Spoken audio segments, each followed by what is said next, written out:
Que pensez-vous de la phrase de Biden, Go get him? Alors, j'ai pas vu ça encore là, dans les médias, mais dites-moi si vraiment Biden a dit ça. Mais ça, c'est une déclaration de guerre et c'est pas du tout une bonne idée.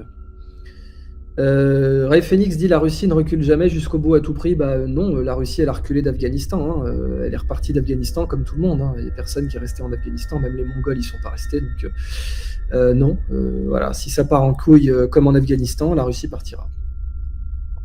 Cette guerre marque-t-elle la fin de la BCE? Non, non, non, non, la BCE est toujours là, Draghi est toujours à la tête de l'Italie, non, non.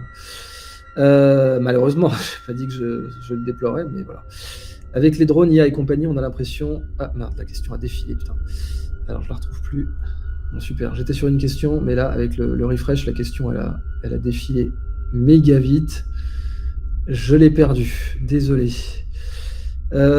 Question, est-ce qu'un downgrade technologique vers la vieille DCA à munitions à retardement peut être efficace contre les drones?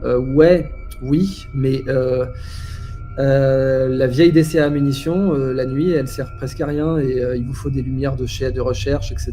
Donc, bon, vous avez de la DCA à munitions chez les Russes encore aujourd'hui, hein, vous avez les ZSU, vous avez les vecteurs Tunguska du nom de la steppe Tunguz, qui est à la fois, c'est un mélange, la plateforme Tunguska qui date il y a 40 ans, 50 ans déjà, mais c'est une plateforme très efficace.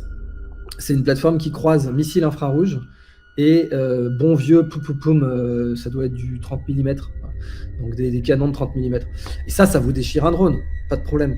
Mais ça dépend quel missile il y a sur le drone aussi. Et si vous avez par exemple sur le drone, vous l'équipez avec des missiles qui recherchent des radars, vous avez ce qu'on appelle du SEAD, donc Suppression of Enemy Air Defense. Les Israéliens étaient des grands spécialistes de ça. Ils avaient fait une opération qui s'appelait Mole Cricket, ou Cricket Mole, je sais plus, j'oublie toujours dans les deux. Et ça s'appelle, donc en fait, le dispositif au départ s'appelle Wild Weasel. Wild Weasel, ça veut dire le weasel, c'est la fouine, je crois, la fouine sauvage. Et la fouine sauvage, c'était un dispositif. Donc on prend un avion, on lui met un missile qui recherche les radars au sol et qui va tirer sur les radars. Bon. Et la plateforme Tunguska, évidemment, utilise un radar. Donc, elle a de l'infrarouge, mais elle a aussi des radars, parce qu'elle utilise un radar pour ses canons de 30 mm. Du coup, le truc, c'est qu'une plateforme Tunguska, ça doit coûter, je sais pas moi, 9 millions en dollars. Et ou peut-être 6, maintenant c'est une plateforme vieille, donc peut-être 3 millions. Bon, 3 millions. Bon, bah, un drone turc, ça coûte 400 000. Donc voilà, dans tous les cas, comme la guerre, l'argent, c'est le nerf de la guerre. La bonne vieille DCA de papy, mon grand-père italien, il était dans la DCA pendant la Deuxième Guerre mondiale. La Deuxième Guerre mondiale, du côté de Rouen, il faisait des tirs de barrage avec des Bofors de 20 mm. Mais pour les drones, pour l'instant, la seule façon de contrer un drone, c'est un autre drone, en fait, à l'avenir, pas tout de suite, mais à l'avenir, ça sera d'avoir un autre nuage de drones. En fait, vous aurez des essaims qui vont s'affronter, quoi. Question, avec les missiles hypersoniques, la Russie peut-elle couler tous les porte-avions américains par surprise? Alors oui, mais ça s'appelle la guerre nucléaire. Faut comprendre un truc, la Russie peut maintenant envoyer des missiles dans l'espace, et ces missiles retombent où ils veulent sur Terre. Point. Et ils peuvent juste, avec Mach 13, même sans tête nucléaire, vous défoncer un porte-avions. Mach 13, bon. Bah.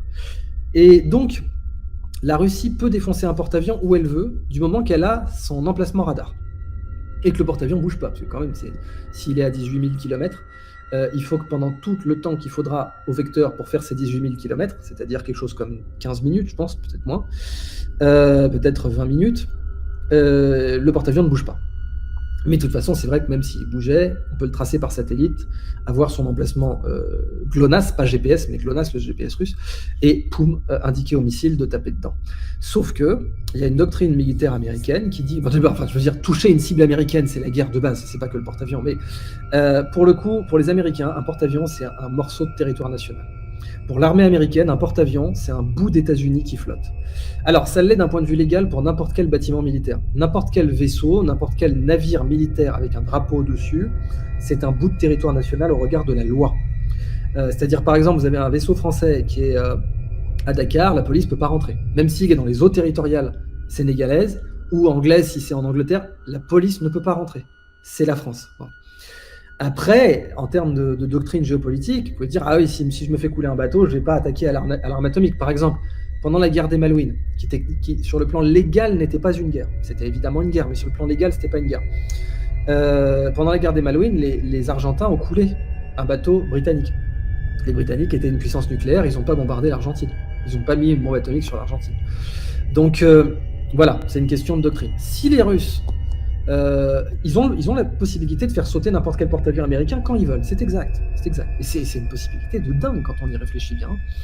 Mais s'ils font ça, c'est la guerre nucléaire totale.